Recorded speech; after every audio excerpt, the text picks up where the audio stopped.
Bismillahirrahmanirrahim. Assalamualaikum warahmatullahi wabarakatuh. Alhamdulillahirabbil alamin. Wassalatu wassalamu ala sayyidina Muhammadin wa ala alihi washabbihi ajmain. Alhamdulillah, hari ini kita bisa kembali lagi di acara baru kita yang berjudul Bincang Tamu di Sebi TV. Untuk tema kali ini kita akan membicarakan tentang the future of Islamic philanthropy. Jadi bagaimana Islamic philanthropy di masa yang akan datang. Untuk kali ini kita kedatangan tamu, yaitu Dr. Sharik Siddiqui. Dr. Sharik Siddiqui, beliau adalah the Director of the Muslim Philanthropy Initiatives and also Assistant Professor of Philanthropic Studies at Indiana University, United States of America.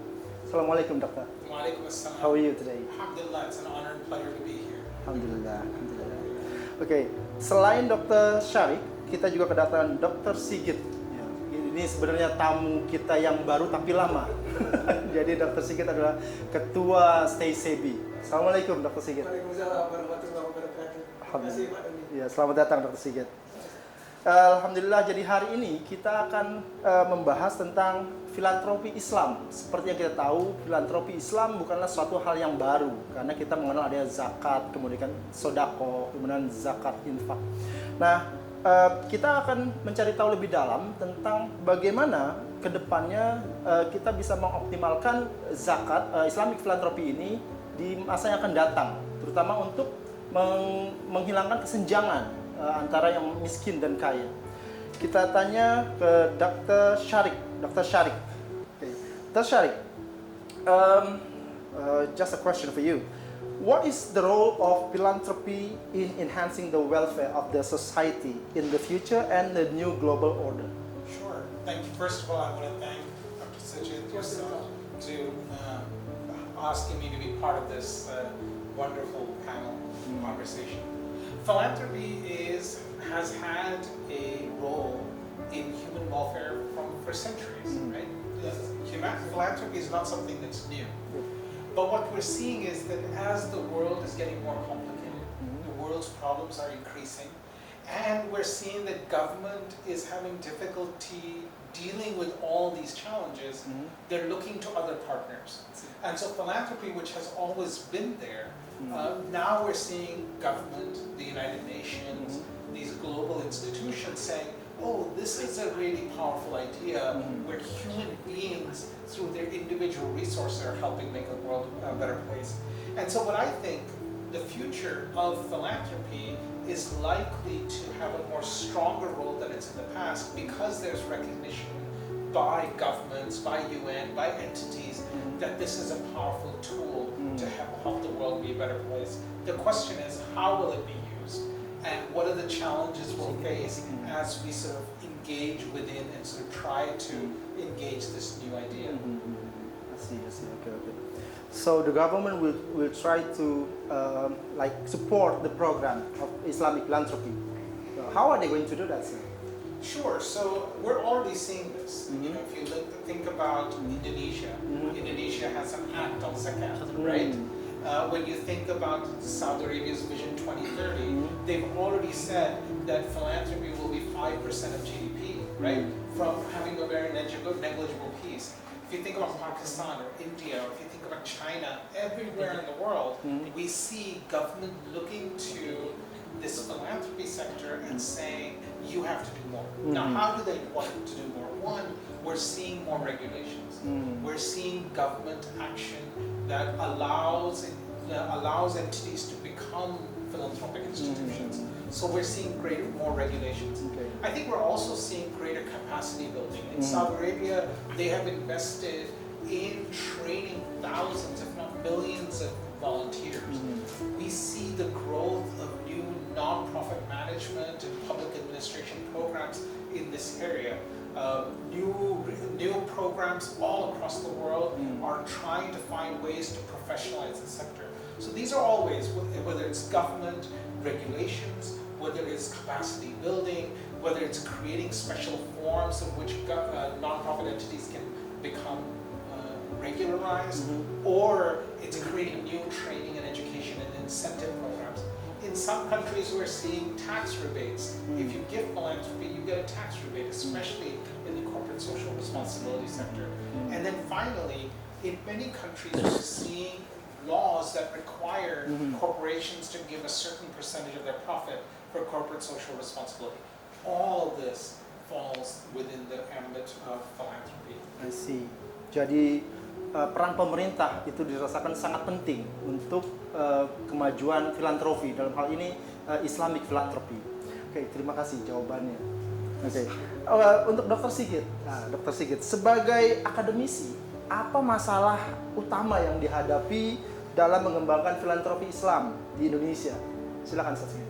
Baik, terima kasih Mas Doni dan Bapak Ibu para sahabat SCB TV. Kita berjumpa lagi di sini dan tentunya first of all, welcome to Dr. Syarif Siddiqui.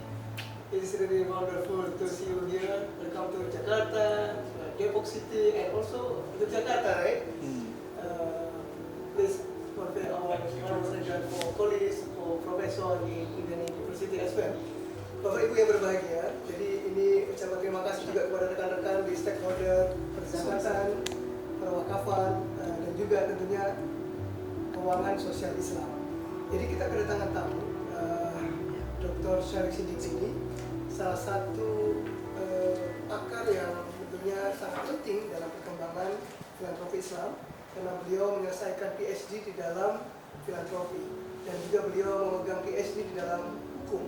Jadi beliau mengetahui tentang tata kelola, tentang ketentuan dan compliance kepada regulasi, tapi juga kecintaan beliau tentang filantropi juga luar biasa sehingga mengembangkan begitu banyak publikasi dan aktivis. Jadi beliau datang ke sini bersama teman-teman dalam lembaga sosial Islam memberikan training dan kemudian bersama dengan sejumlah lembaga yayasan untuk mengembangkan sumber daya manusia filantropi. Tapi lebih dari itu juga conference ya, profesor di Yogyakarta dengan Universitas Muhammadiyah Yogyakarta dan hari ini menjadi tamu kita. Jadi kembali ke tadi Pak Doni, apa yang beliau sampaikan kami kira adalah sesuatu yang penting. Jadi Bapak Ibu kalau kita lihat katakan dalam 4 dekade perkembangan ekonomi dan keuangan Islam di tanah air kita khususnya, mungkin 10 sampai 20 tahun belakangan ini kita menyaksikan satu fenomena penting karena muncul kesadaran yang penting dan ini mestinya sejak awal ya bahwa keuangan Islam tidak saja menyangkut apa yang kita kenal dengan commercial base, tapi juga menyangkut apa yang kita kenal dengan social base atau katakanlah voluntary sector. Dan voluntary sector ini bisa kita garis bawahi dalam satu kegiatan filantropi Islam. Nah, lebih dari itu, dalam terminologi yang lebih umum dikenal dalam dunia kampus kita mengenal keuangan sosial Islam, Islamic Social Finance. Dan pilarnya tentunya adalah zakat dan wakaf. Nah, kita bersyukur negeri yang kita cintai ini, pemerintah bergandeng tangan dengan ormas Islam, dengan civil society, dengan akademisi, kita punya regulasi yang lengkap, undang-undang zakat, undang-undang wakaf, dan begitu banyak pengalaman dan organisasi Muslim yang mengembangkan kegiatan ini. Tapi setidaknya kita mencatat sejumlah yang kita sebut dengan institutional dilemma. Ada pendekatan institusional yang harus kita perhatikan kalau kita tidak mengembangkan keuangan sosial Islam ke depan. Hemat kami yang pertama tentunya adalah aspek regulasi dan aspek insentif dan disinsentif agar sektor ini dapat tumbuh dan berkembang dengan kuat, kokoh dan berkelanjutan. Nah, tadi disampaikan oleh Dr. Syarif, peran pemerintah sangat penting karena membangun ekosistem, membangun satu industri sokol sektor keuangan syariah, sektor keuangan sosial syariah yang itu berlandaskan kepada prinsip-prinsip Islam dengan tujuan jadi mensejahterakan masyarakat yang lebih luas lagi. Jadi kita tidak memandang terpisah antara sektor komersial Islam dengan sektor sosial Islam. Harus gandeng tangan, harus membangun ekosistem dan mempunyai regulasi yang kuat. Nah, regulasi ini tentunya harus dibangun dengan tujuan memfasilitasi, meleverage agar infan industri ini, sektor yang masih baru kalau kita lihat dalam perkembangan ini, walaupun berakar dari sejarah Islam yang panjang, itu dapat dibangun dengan satu tata kelola yang sehat, satu tata kelola yang memberikan insentif, namun juga memberikan disinsentif kalau melanggar peraturan. Nah, ada yang menarik Bapak Ibu, terkadang di sejumlah negara termasuk negara-negara Muslim, pilihan-pilihan untuk melakukan regulasi ini katakan ada yang bersifat over-regulated. Jadi bukanlah regulasi memberikan kesempatan yang luas dan memberikan satu environmental yang kondusif untuk pengembangan sektor ini, namun malah menghambat karena terlalu mengekang atau tidak memberikan so-called kebebasan dan inisiatif. Padahal regulasi yang baik itu dapat memfasilitasi, dapat mengencourage, dan juga dapat memberikan insentif. Kalau berprestasi, ya harus diberikan penghargaan, diberikan award, diberikan insentif. Tapi kalau melanggar, merusak industri, ya harus diberikan sanksi atau penalti. Nah, yang menarik, ini mungkin kajian berbagai negara karena beliau juga punya kajian yang sangat penting. Di USA misalnya, ternyata dengan iklim paradigma yang mengutamakan kebebasan, maka sektor-sektor keagamaan, sektor-sektor filantropi ini tidak dibebani, tanda kutip, regulasi yang membebani, menyulitkan, tapi sebaliknya malah memberikan dorongan. Karenanya kita melihat Amerika saat ini salah satu negeri yang perkembangan filantropi itu begitu maju dan memberikan manfaat seluasnya. Nah, masalah kedua yang kami catat, Mas Doni, itu adalah masalah aspek kultural atau aspek tradisi masyarakat yang harus kita baca, ya. Sebelum kita masuk ke aspek religiosity, masuk ke tingkat keberagamaan. Nah, ini hal yang penting karena kita membaca aspek sosiologis masyarakat. Negeri yang kita cintai ini dikenal dengan masyarakat yang dermawan. Jadi for Indonesia we have a tradition to giving. A giving tradition is very high in Indonesia. Even for the poor people, they would like to share with what they have to the others. Nah, ini yang menarik. Yes. Ya, jadi negeri Indonesia ini Allah berkahi dengan satu tradisi masyarakat yang dermawan. Nah, masyarakat dermawan ini karena diandaskan kepada ajaran semua agama, semua suku bangsa. Ya, karena kita adalah manusia sesuai dengan fitrah. Kita ingin berbagi. Dalam hadis Rasulullah SAW, Rasulullah katakan tidak mungkin seorang muslim dapat tidur nyenyak sementara tetangganya perutnya kelaparan. Nah, ini yang dikenal dalam teori ekonomi atau teori berbagai kajian sosial. We are not animal economics. And in the end, we are not animal economy. We are human. We can rely on what we call altruism. Jadi ada satu prinsip tentang altruism. Nah, Bapak Ibu yang berbahagia, istilah altruism ini menggambarkan sejumlah masalah pemikiran ekonomi, diantaranya mungkin berdasarkan kepada welfare ekonomi. Altruism tentunya punya landasan filosofi di baliknya, yaitu dari kata alter, ya, yang menggambarkan orang yang concern dan peduli dengan orang lain.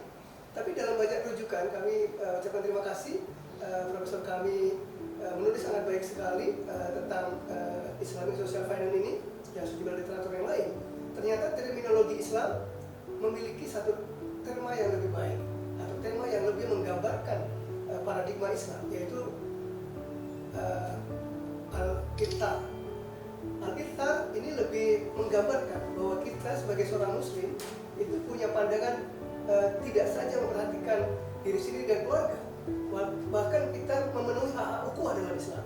Di antara hak ukhuwah dalam Islam adalah husnuzon kepada saudaranya, dan yang kedua adalah al-Iqtar, mendahulukan kepentingan orang lain. Nah, ini jadi kita perlu membaca tradisi keberagamaan, tradisi kedermawanan, dan itu menjadi concern kita secara kelembagaan di Indonesia. Nah, maka upaya melakukan sosialisasi, melakukan edukasi kepada publik itu menjadi kunci. Kita ingin membangun satu kultur bahwa berbagi, bahwa berinfak, berzakat, bersedekah itu adalah budaya kita. Tadi we discuss with Dr. Sarif that to educate people, it is more important. Even maybe to some extent consider with the regulation.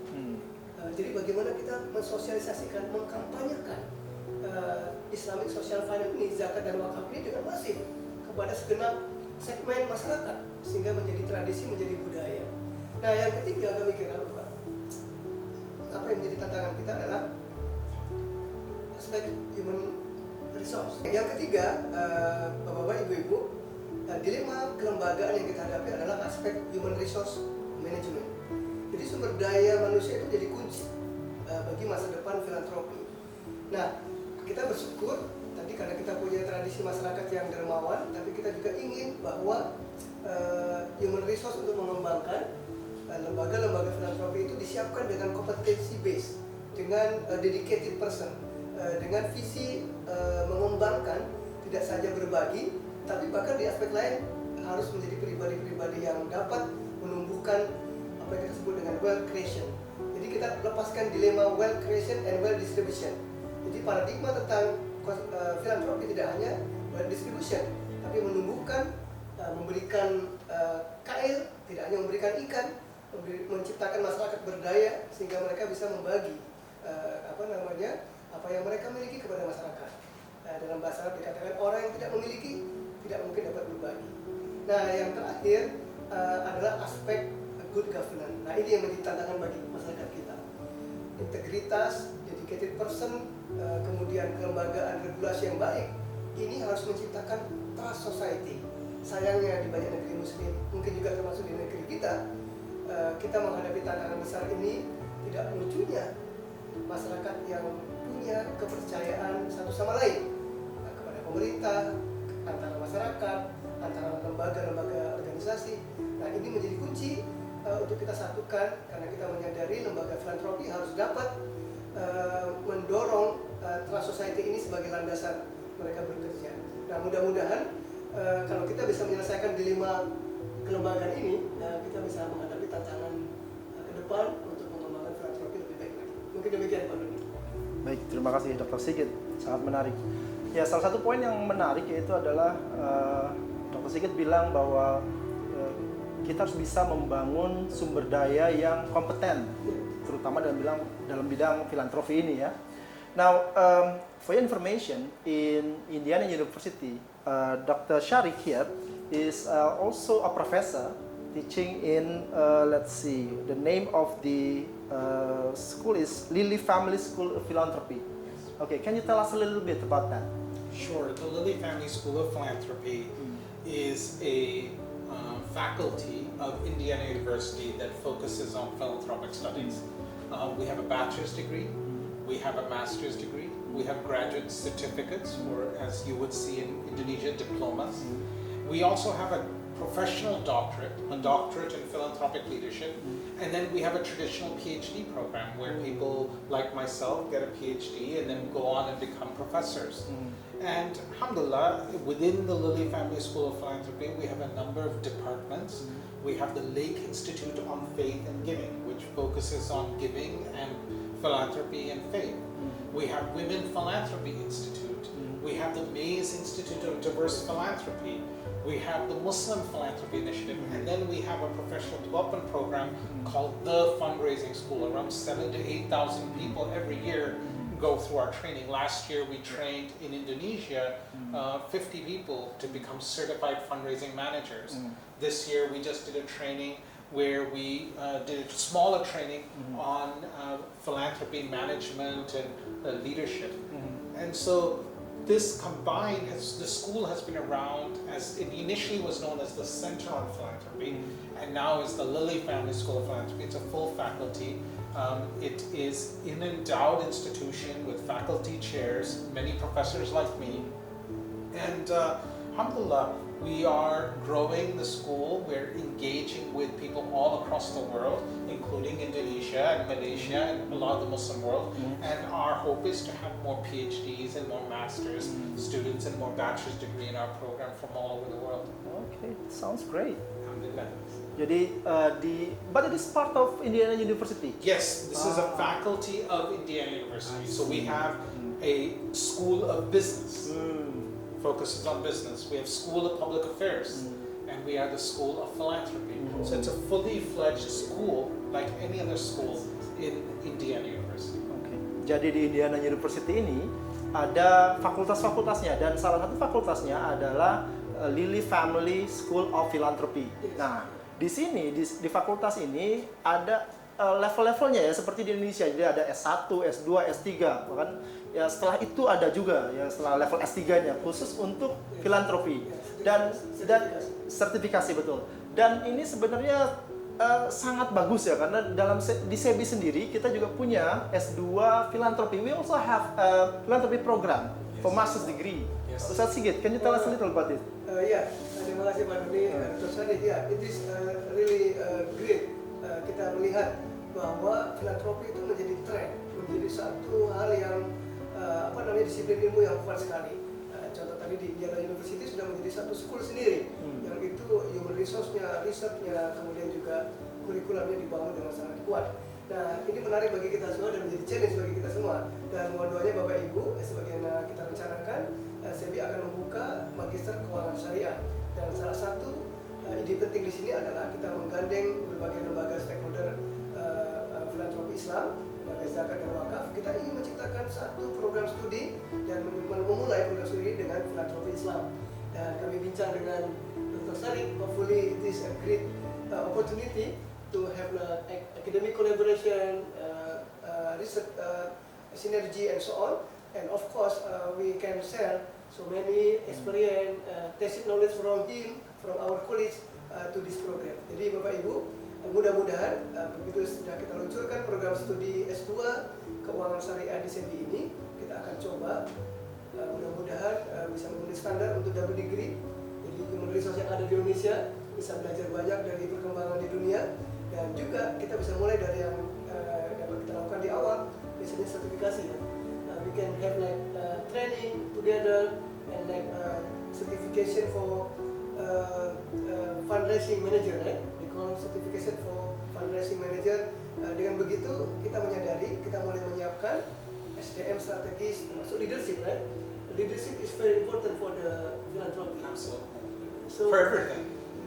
Oke. Jadi kepemimpinan dalam organisasi, leadership dalam filantropi menjadi kunci, dan pengalaman itu rasanya akan banyak kita bisa gali, bisa belajar dari Dr. Nasir Siddiqui dan rekan-rekan di sana. Thank you very much. Thank you. Terima kasih. Sama-sama. Baik, sebagai closing statement, as a closing statement, I would like to ask you the last question, sir.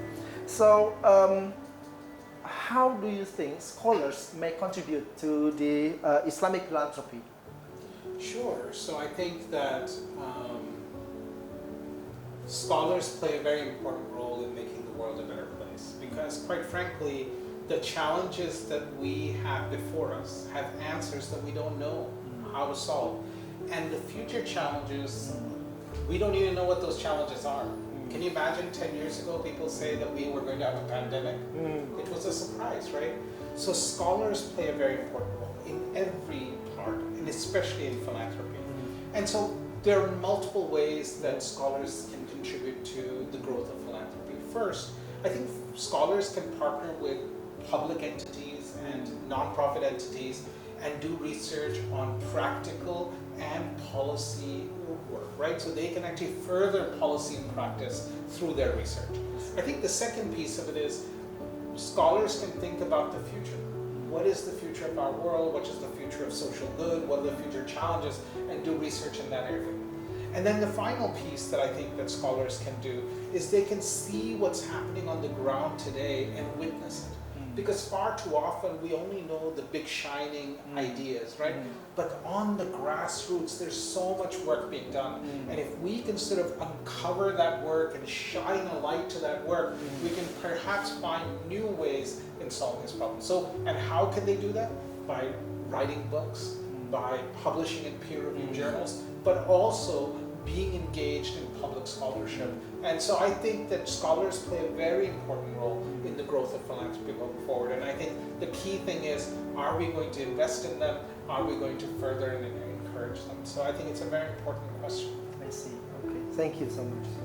Ustaz Sigit, silakan jawabannya Ustaz Sigit. Terima kasih Pak Doni. Ya, kita belajar banyak dari beliau, dan kami kira satu kesimpulan paling penting sore ini kita bincang adalah kita harus segera membangun ekosistem filantropi, bekerja dalam ekosistem, dan berikutnya kita harus segera memperkuat, mempercepat kolaborasi.